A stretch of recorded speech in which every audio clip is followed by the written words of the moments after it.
Hello everyone, आज आपके लिए लेकर आई हूँ कक्षा 8 का पाठ 7 हर्ष की डायरी। उसके हम करेंगे क्वेश्चन आंसर। फर्स्ट क्वेश्चन है, हर्ष को किसका शौक था? यात्रा का। हृदय कुंज में क्या हो रहा था? संध्या प्रार्थना। किसे भारत का प्रवेश द्वार कहा जाता है? द्वारिका को। हर्ष ने जूनागढ़ के किस पर्वत पर चढ़ाई की? गिरिनार पर्वत पर। उसके बाद है इसके बहुविकल्पीय क्वेश्चन। सही उत्तर के सामने टिक्का मार्क लगाएं। द्वारिका भारत के किस छोर पर स्थित है? पश्चिमी छोर पर। हर्ष देर रात तक कौन सा नृत्य देखता रहा? गरबा। चोरवाड़ कहाँ स्थित है? सौराष्ट्र में। हर्ष को किस आम का स्वाद लाजवाब लगा? केसर केरी आम का। उसके बाद है अगले क्वेश्चन, लघु उत्तरीय क्वेश्चन। गांधी जी का प्रिय भजन लिखिए। गांधी जी का प्रिय भजन कौन सा है? वैष्णव जन तो तेने कहिए, जे पीर पराई जाने रे, पर दुखे उपकार करे, तोए मन अभिमान न आने रे। सप्तपुरियों के नाम लिखिए। काशी, मथुरा, हरिद्वार, अयोध्या, उज्जैन, कांजीवरम और द्वारिका। गरबा नृत्य की प्रस्तुति कैसी थी? गरबा नृत्य की प्रस्तुति मनोहारी थी। अगला क्वेश्चन है, लेखक के लिए कौन सा अनुभव रोमांचकारी था?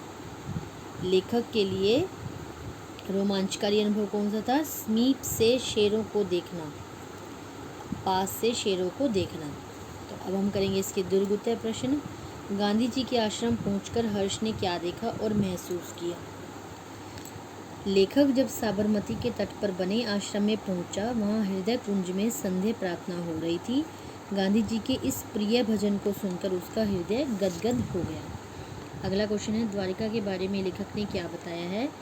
द्वारिका के बारे में लेखक ने बताया कि श्री कृष्ण वृंदावन से यहाँ आए थे। द्वारिका को उन्होंने अपनी राजधानी बनाया था।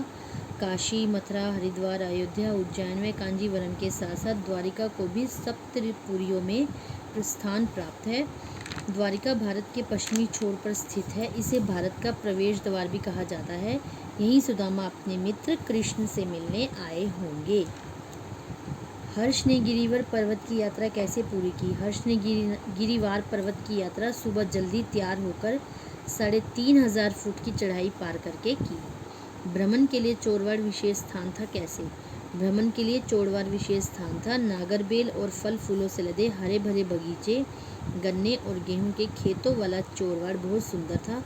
आम के सघन कुंज थे। वहाँ केसर केरी आम का स्वाद लाजवाब था। अगला है, गुजरात के लोगों की वेशभूषा का वर्णन कीजिए। यहाँ के निवासियों की वेशभूषा आकर्षक है। पुरुष सामान्य रूप से धोती पहनते हैं, सिर पर पगड़ी, साफा और फेटा बांधते हैं। स्त्रियाँ अधिकतर कामदार लहंगे और ओढ़नी में आकर्षक लगती हैं। अगर आपको मेरी वीडियो अच्छी लगी तो इसे लाइक, शेयर और सब्सक्राइब कर दीजिएगा। Thank you guys.